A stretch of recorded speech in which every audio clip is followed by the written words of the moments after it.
People of the internet, today I am saddened, but I have to bring you this deeply troubling story because today we're going to learn how Joe Rogan's narcissism has completely obliterated Austin, Texas, and the Austin comedy scene and has tarnished lives forever. Are you ready for this? Because it's intense. Let's go. I'm not with that. What you guys are doing in Austin. What do you mean? Well, let's be real. I don't like some of the words you guys use freely. Like what? It's like edgelord shit. It's like Not all of it. I know, but it's becoming so hacky to me that people, you 100%. guys use these words just for the shock factor. And sometimes it feels like Austin is a cesspool of narcissistic people who have no self-awareness. Nobody gives a fuck about who you are, even on a human level, until they see that you're good at the one thing everybody moved out there to do. Could be related to a little green room spat that I had with Mr. Joe Rogan at his comedy club in Austin, Texas. So I'm not even a Joe Rogan hater, and I thought the mothership was actually pretty tight. And then I turn around and I see Joe Rogan like yelling at the security guard. And he's yelling, "Who let this fucking journalist in here? Kick him the fuck out." Yeah, Austin comedy. I didn't like the vibe at the mothership. I got in Didn't trouble shoot for you? being in the green room, apparently. Oh, you did? A security guard took me into the green room, Took you right out. and I was like, hello. And then apparently after, I wasn't invited in, so apparently Joe was mad at me. It's the other comedians. You don't like it? It's very F-word. It's that. Women are stupid. Folks, if you didn't know, the writing is on the wall and the evidence is piling up. So much so you could call it a Tom Segura serial killer case. It is quite obvious that the Rogan pinnacle of fame and height is now over. And the authoritarianism and the destruction and the hate that he is spreading through comedy, his podcast, the Rogan sphere, and mainly in Austin, is being exposed. Joe Rogan is no longer the man in the center who brings peace, who brings two sides together. He's clearly on one side, and this whole time he has been a puppet for the corporate establishment and the Conservative Party. It is what it is. It is what it is. We can't hide it any longer.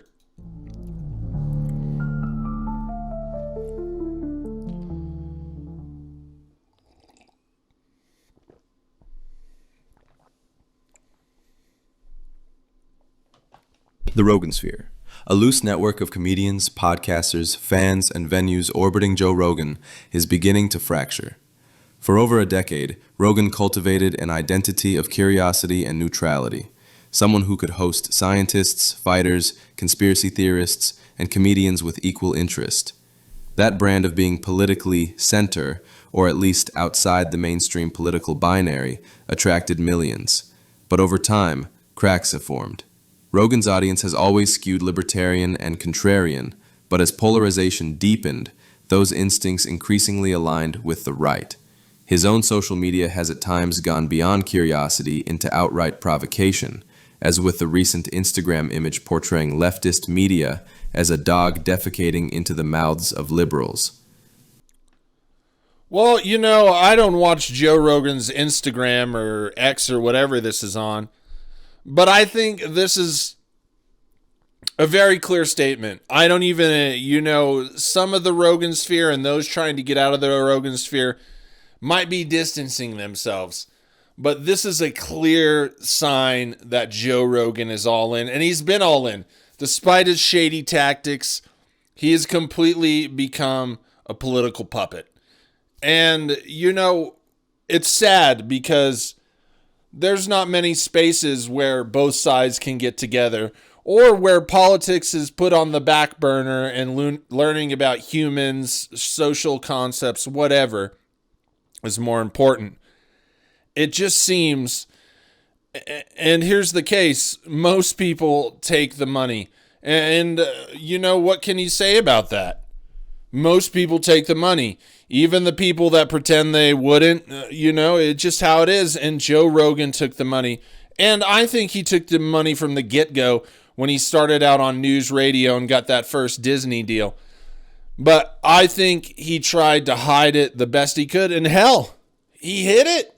He hid it for over a decade.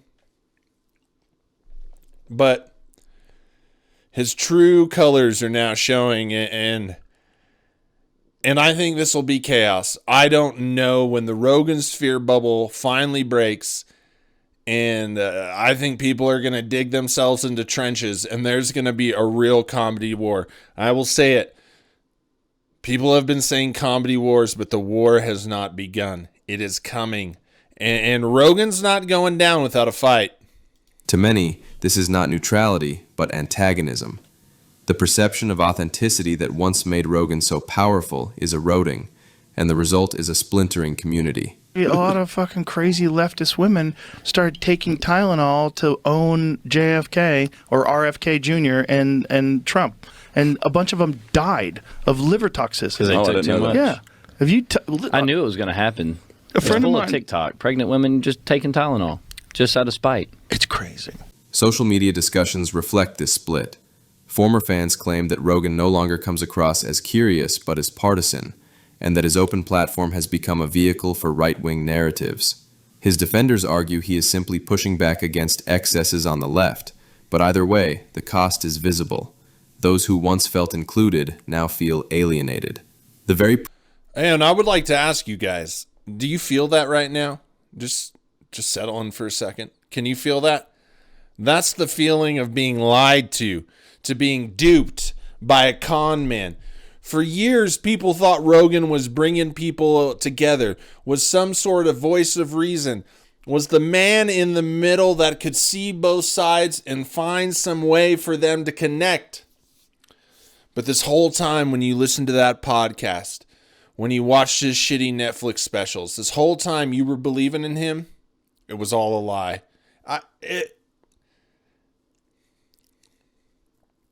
It's just baffling. It's baffling that humans act like this.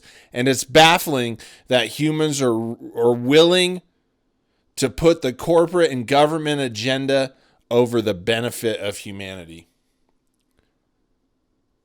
And history won't remember you. Even though history's corrupt, the government's corrupt, basically everyone running the world's corrupt, everything's lies, this whole world is a big giant lie, as it is. Still, when people think of Joe Rogan at the end of the day and throughout the rest of history, they will just think of a 4'2" man that lied his way to the top and conned the people of the world. And I guess that doesn't matter because he's going to die rich and then he won't know a thing after that. So fuck it. See, that's life, right? Premise of the Rogan sphere as a forum for free inquiry is being redefined, and many are choosing to leave. One of the clearest examples of this fracture comes from the recent meltdown of Theo Von during the taping of his Netflix special at the Beacon Theater. Reports from the audience describe long silences, repeated jokes, forgotten cues, and even walkouts. Some fans recorded him later saying he was trying not to take his own life. I've had a long month. I'm trying not to take my own life. I just want to thank you guys. I thought it was pretty good. It wasn't great, but it was okay. Really? I don't know. We're going to have to do one more next week. It's going to be. We'll just take it right. I'm here, right here. Praise God. There you go. Best I can do. Huh? I don't know. Oh, I've read this, but I like a small one. Okay, I gotta go chill out. You too, love you. Thanks, Theo! So at this point in time, with the Theo Von incident there, I've heard many of your guys' theories. Some think Theo was evil, raised by the oligarchs. Some, on the other side, feel sad and bad for him. And I've thought about it, and I've wondered what brought Theo to this position. And Theo has that gene where people just like him. He's one of those guys that people are attracted to. He's nice. He can just have a conversation with anybody. But I wonder if Theo got himself into this situation because he is a nice guy. And he may have some agenda, right? I'm not saying none of that, but just hear me out here.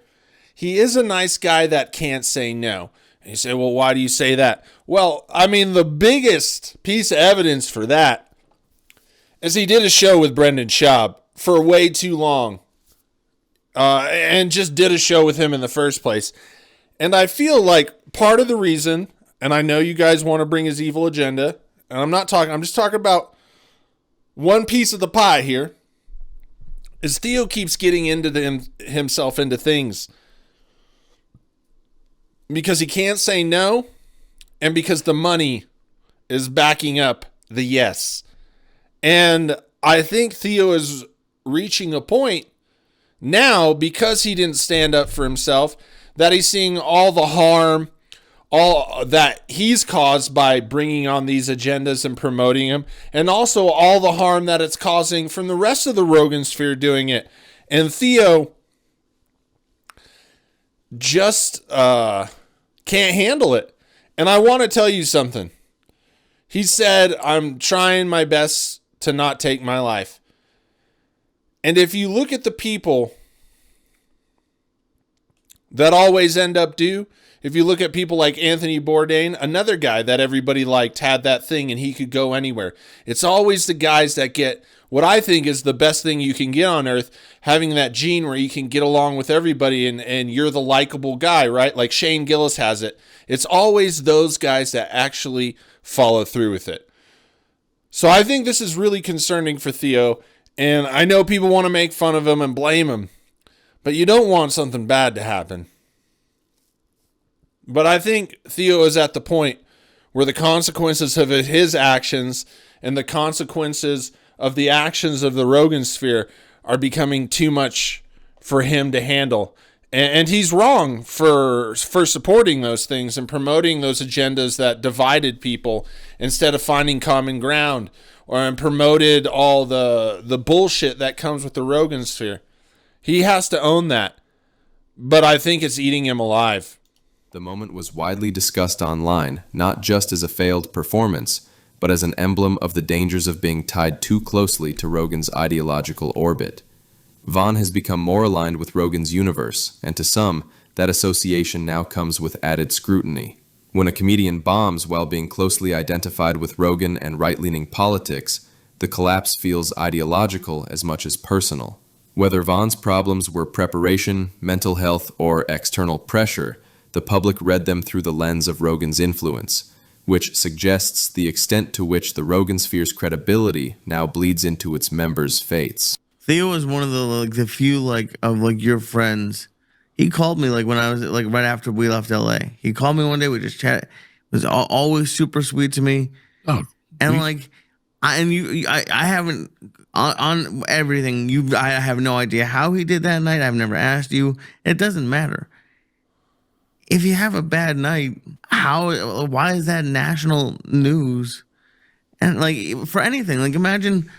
You believe that it was on the front cover of Yahoo? We've become so uptight that bombing at your Netflix special in front of 3,000 people, not even an arena, not even Madison Square Garden, in front of 3,000 people really matters. So I get it, motherfuckers. We got to laugh more. We got to fuck more. We got to start drinking again, because this motherfucker could end any goddamn day. So I want to point out some things about the Rogan sphere. And why things like, I can't believe he had a bad night. They're not talking about what came out of his mouth, any kind of concern for Theo. Like, why would Theo say that? Is he in a good spot? Blah, blah, blah. They're not even addressing that. They're addressing, why are people getting upset? It's a problem with people that they're worried about Theo saying he wants to end his life. Like, that would concern you with anybody, right? Even someone you don't know. If you're in a Walgreens, the guy's like, I want to kill myself right now. That would concern you, right? But they're not. And you know why they always go to this? You're too sensitive. You're too woke. You're too uptight. You need to get a sense of humor. These kind of jokes are fine. You just need to get over it. All of this stuff is because the more they can dumb down all of the racial stuff, the sexual stuff, all of their dirty past at all of those parties, how they treated women, especially Joey Diaz, that fucking monster, is the more they can dumb down and make you think these things aren't okay, when the time comes when they have to face all the shit they did, the less it will seem, because they're trying to dumb you down because they're doing the most heinous shit or have done. I don't know. All we can see is their past right now until the other stuff comes out, right? And so they're always trying to make nothing a big deal. Everything can be talked about. Everything's fine. And so that their crimes are lower. Because if you look back at the Death Squad, if you look back at the core Rogan Sphere group from here until now, you'll see it's just dirty dogs. You got Joey Diaz. You got Ari Shafir. Those guys a lot. You got a kid person, and then just a horrible, abusive, I can't say a lot of words, but you get my point, Joey Diaz. And Joe Rogan. You have to understand, Joe Rogan keeps company with those guys and has the entire time he's been famous.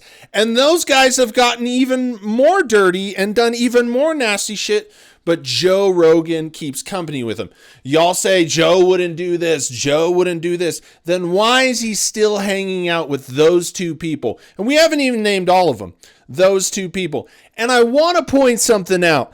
If you go look at a video, one of the more recent videos, there's a comment. And you know whose name is always at the Naomi Campbell parties? You know whose name is always at the Naomi Campbell parties? Dave Chappelle. Dave Chappelle went to all of the Naomi Campbell parties. Dave Chappelle has gone under the radar, and Dave Chappelle could be somebody named on the Epstein list. Do you see all the dirty dogs in comedy? And all of them have been around Joe Rogan the whole time. Joe wasn't dragged to that fucking Naomi Campbell party. You can't be dragged somewhere. You drove your fucking self. I'm saying this is why they're so... If you don't like woke stuff, if you don't like cancel culture stuff, if you don't like racist stuff, like if you don't like MAGA stuff, you know what I mean? If you don't like any of it, just don't be around it. It's not that insulting to you when you're not, that person or involved in it. People call me shit all the time. Who cares? That ain't on me. That's on you. But the thing is Joe Rogan is always offended by all of this stuff because he doesn't want you to see what's in his closet. And when the closet door finally opens, he wants to be like, oh, that's not a big deal, by dumbing down everything. So when it gets to that point, that's why. Because the core of the Rogan sphere is rotten. Absolutely rotten. Another break is seen in Bobby Lee's rejection of what he calls the edgelord shit of the Austin comedy scene that has grown up around Rogan's club and his circle. On his own podcast, Lee expressed disgust with comedians using the R-word and N-word for laughs, with jokes at the expense of trans people, and with profanity wielded as if provocation alone were funny. He finds such material cringe and weird rather than boundary pushing. Like if I meet you, when like you're hanging out with another comedian, he says the N-word around you for the first time? Yeah. I like that. That's a little trust that I'm in the circle. Here we go. Let's talk about this real quick, okay? Uh-huh. I'm not with that, what you guys are doing in Austin. What do you mean? Well, let's be real. I don't like some of the words you guys use freely. Like what? It's like edgelord shit. It's like... Ari Matty's like, I will not go back to my town. I will not. I will never say anything bad about Rogan. I will play the dumb, ignorant boy if I have to. Rogan, bend me over if I don't have to go back to Estonia. That's what it is. Ari Matty's like, shit, I ain't getting this in Estonia. Ain't never anything related to this fame happening to me in Estonia. So, I ain't got nothing to say. Yeah, Rogan could say whatever he wants. That's Ari Matty's position because he's another unfunny comic. And I want to tell you one thing. The Rogan sphere has gotten so bad and developed into this disease that this disease now has symptoms. If you look at Theo Vaughn, that special that he was taping where he said all this stuff, people said it was horrible comedy. If you look at the Kill Tony Netflix episodes, horrible comedy. If you look at Joe Rogan's special, horrible comedy. Bert Kreischer's Lucky, horrible comedy. A main symptom of being in the Rogan sphere is bad company. And we could say that's 99 or comedy, and we could say that's 99% fact right now. Or at least IMDb confirms it. It's just a review site. Well, it takes all types of people to review, and most types of people don't like them. So I think it's maybe something that's an indicator. It is a symptom. Racism is a symptom. Narcissism is a symptom. Sexual misconduct is a symptom. Not saying... We're going to stop there. We're going to stop there. You can name some others. But you see, there are now symptoms of the Rogan sphere. And it's proven. At least the comedy one is absolutely proven. Because all of the specials, all of those Rogan sphere comedians have released, have all been trash. And the only people that aren't saying it are the cult members of the Rogan sphere. And even they aren't happy. Look at Kill Tony. Nobody likes Tony that watches that show. They're going to be lonely little men. And they're all going to be huddled together in a room and nobody's going to want anything to do with them. And hey, maybe that's Joe's endgame. I don't think anything could make Joe more happier than being locked in a room with a bunch of men. Maybe that's the plan all along. Who knows? Not all of it. I know, but it's becoming so hacky to me that 100%. people, you guys use these words just for the shock factor. 100%. It's like, I'm not into it. You know what I mean? Yeah, I agree with that. I think the R word sometimes. Lee's discomfort signals that as Rogan's community embraces a more antagonistic style of comedy. Hey, look, and if Bobby Lee is saying it's some edgelord shit, I mean, Bobby Lee calling other people edgelords, right? I mean, it's got to be bad. You know what I mean? Those unwilling to align with it feel pushed out. The center space, once held together by shared irreverence, is collapsing under the weight of ideological edges. Mark Pugh's account of his 500 days in Austin pursuing comedy shows another dimension of the problem. He moved to Austin in hope. Dude, that dude blew up. Do you see that? Good for him. That's kind of one of the things I like doing with my YouTube is getting people views, you know?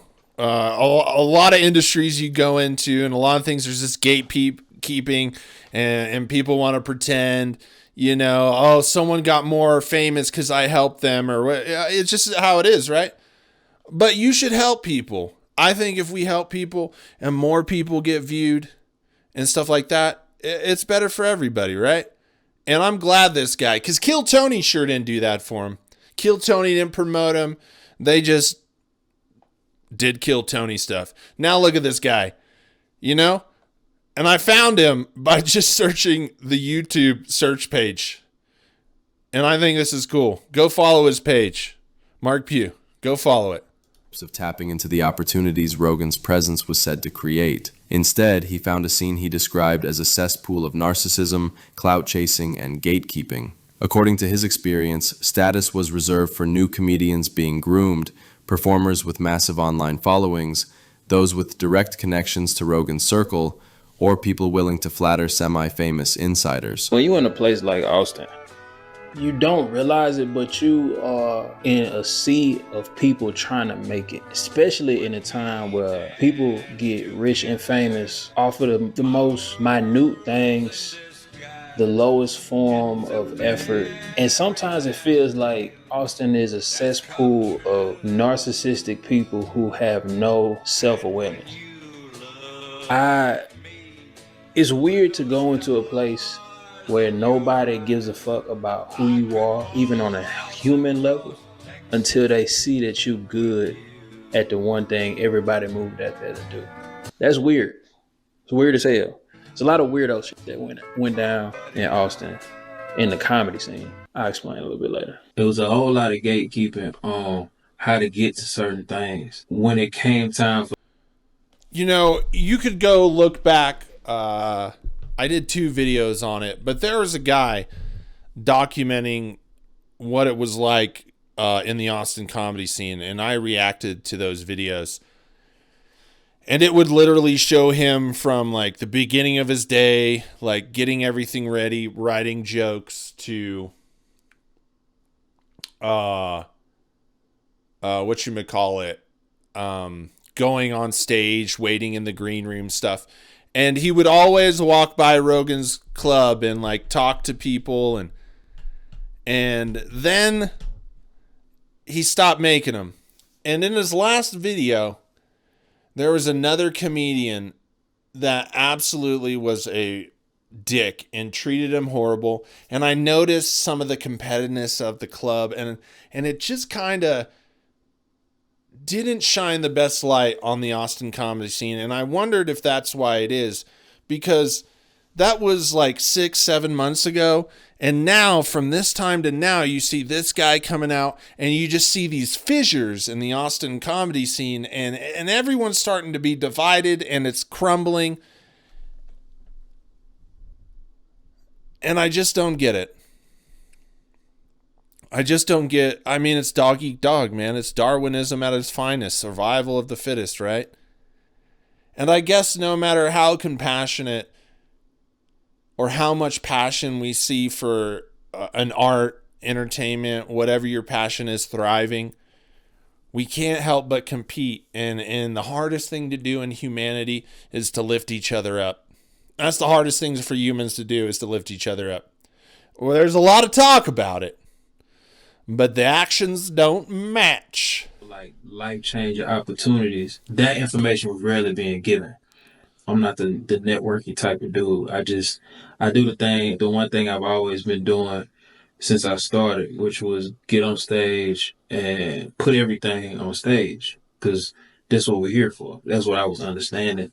There's a lot of people that don't know when to stop trying to be a clown, trying to out funny each other, and don't none of it be funny. I don't want to hear 50 white guys come up to me and almost say the N-word. It's like 50 white people come to you and say, "What's up, my ninja?" I don't want to hear that shit. Just almost saying the N-word or trying to say it.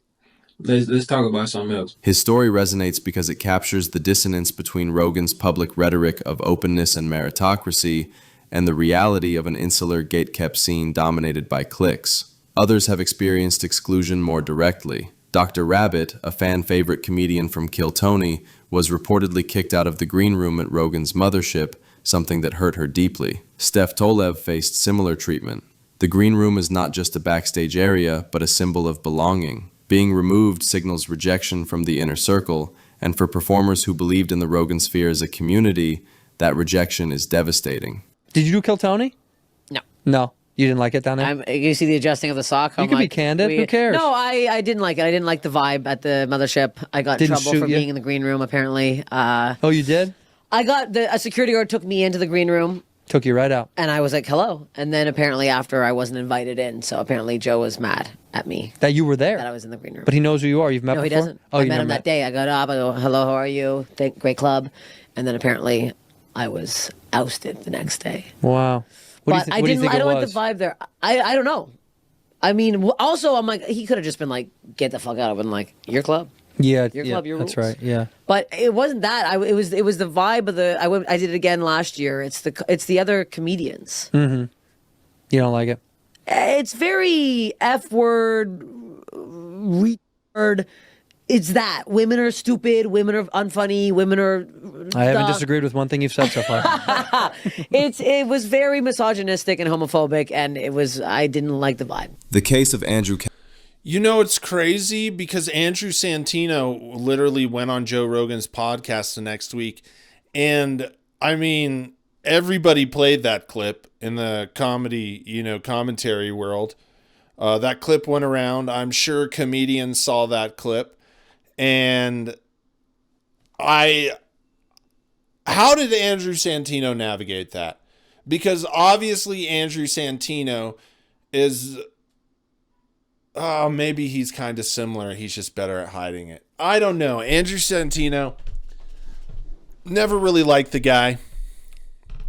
Then I had a little bit of like hope that maybe I might find some common ground. But I just find myself that he could be a wolf in sheep's clothing too. It's just how these guys all turn out.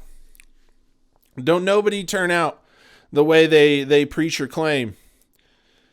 They just always claim to be perfect, and in the end, it's just not the case. Callahan adds another layer. Callahan, a journalist and documentarian, has said Rogan had him removed from spaces simply for being a journalist. That expulsion reflects a closing of ranks.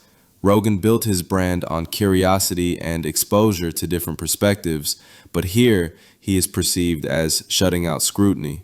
For those who valued his platform as a space of accountability and transparency, this shift is alarming. It is one thing to filter guests for relevance, but another to treat inquiry itself as a threat. One user asks, why haven't you been on the Joe Rogan Experience? Well, there could be two reasons for that. One, which is probably most likely, is that I'm not popular, famous, and influential enough to be on JRE.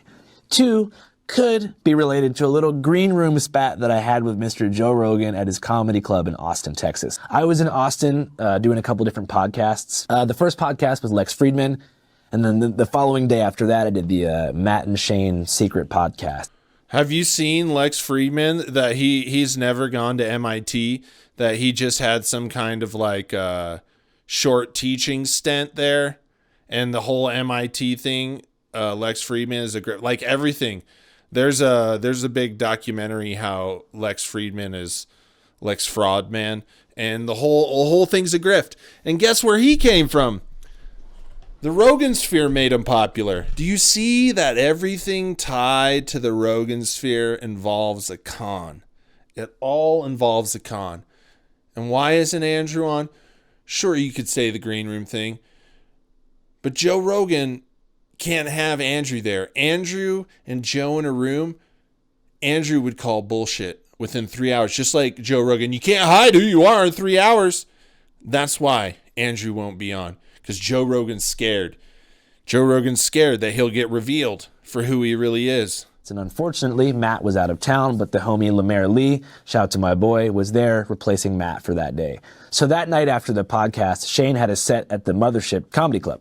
So he invited me, and in between sets, I'm chilling at the bar downstairs, and I'm getting like lightweight blown up by fans, which is fine. You know, I love fans. It was chill, but I was kind of like in a more relaxed headspace. I wanted to just doze off, listen to comedy, chill. And so I told Lemaire, I'm like, yo, can I go upstairs to the green room? I'm trying to, kick back and, lay low for a bit. And he's like, man, I could take you there, but just so you know, Joe Rogan's a bit territorial about that green room. Like, so it's at your own risk. And I'm like, dude, no way, it's going to be fine.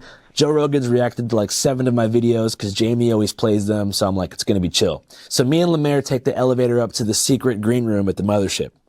There's 5 comedians in there, all in their mid-20s. Everybody recognizes me except for Joe Rogan. So everybody's dapping me up. Lemaire says, hey, Joe, it's my homie Andrew. Shake Joe Rogan's hand. I put some popcorn in the microwave, which I felt like was establishing myself as a member of the green room. And then I turn around and I see Joe Rogan like yelling at the security guard. And he's yelling, who let this fucking journalist in here? Kick him the fuck out. I could hear Joe saying this. I guess somebody told him that I was like a journalist, so he maybe thought that I was a Daily Beast reporter that had snaked my way into his safe space to ask him about ivermectin, which is a valid concern. So before I could even get kicked out, I was like, Lemaire, I gotta get out of here. And I walked down the stairs and went back into general population. You see, you notice that's the kind of man Joe is. He doesn't confront you face to face. He does that Weasley shit.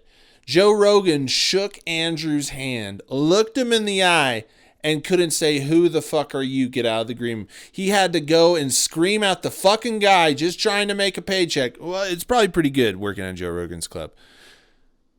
Trying to make a paycheck. He's chewing out some guy that he can control. You see that everything Joe Rogan has control of, he's very territorial. And I get it if you own something, right? But I've had many a party at my house and many of people I didn't know come into my sanctum, and we just partied on and we had a good time and we left everything at the door. You know? Who remembers college, having parties, random people showing up to your house? Hey, this is my friend. Okay, cool. And it's not a big deal. Right? Joe Rogan has to control everything because he's the man that has to fear the loss of the most for all the things he's hiding. Taken together, these threads illustrate why the Rogan sphere is unraveling. Rogan's move toward a more overt ideological stance leaves less room for ambiguity. Comedians tied to him feel pressured to align and suffer reputationally if they stumble. Gatekeeping within the Austin scene frustrates talented outsiders. The normalization of inflammatory humor alienates moderates like Bobby Lee. Removing dissenters or outsiders from Rogan's club further signals intolerance. And above all, the authenticity that once anchored Rogan's appeal has been compromised by his own provocations. When he shares images that mock liberals as mindless consumers of propaganda, it undercuts his insistence on being neutral. For some, this is refreshing honesty. For others, it is a betrayal. The future of the Rogan sphere is uncertain. It may consolidate into a tighter, more openly right-leaning network where loyalty to Rogan and his ideology is rewarded. It may fragment as comedians and fans leave to form independent spaces. It may try to recalibrate, though rebuilding trust with those already alienated will be difficult. What is clear is that the Rogan sphere is no longer the eclectic, open forum it once appeared to be. It has become an ideological ecosystem, and that transformation is driving both the loyalty of those who remain and the exodus of those who do not. In the end, the Rogan sphere's breakdown reflects the contradictions that defined it from the beginning. It thrived on a tension between curiosity and ideology, irreverence and responsibility, openness and control. Now that the balance is tipped, the community is being forced to decide whether to embrace the enclosure or to leave. Many are leaving, and the cracks are widening. Well, there it is. You know, it's kind of really crazy because you have to think about it. The Rogan sphere isn't going to get any bigger. Rogan's popularity isn't going to get any bigger.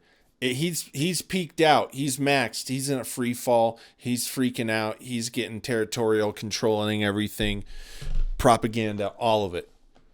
The Rogan sphere isn't going to get any bigger. Joe Rogan has reached a point with COVID and all the political stuff, just that alone, where he's put people on sides. There's not many neutral people that are going to discover Joe Rogan these days, or people are going to switch to Joe Rogan. Joe Rogan has played his hand.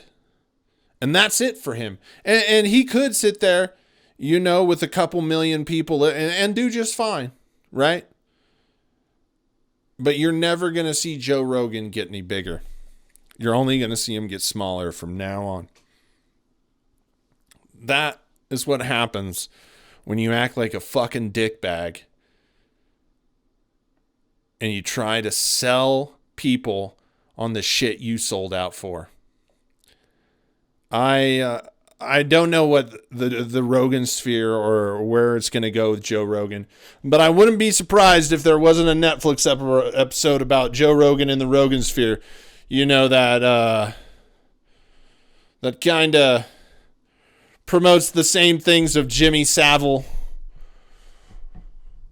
or even features some Epstein files with their names on it. Or maybe a documentary about the worst thing to ever happen to comedy. Let me know what you think in the comments, and please share this video if you liked it. And the comments have been great lately. I'm shocked. Peace. Don't stay.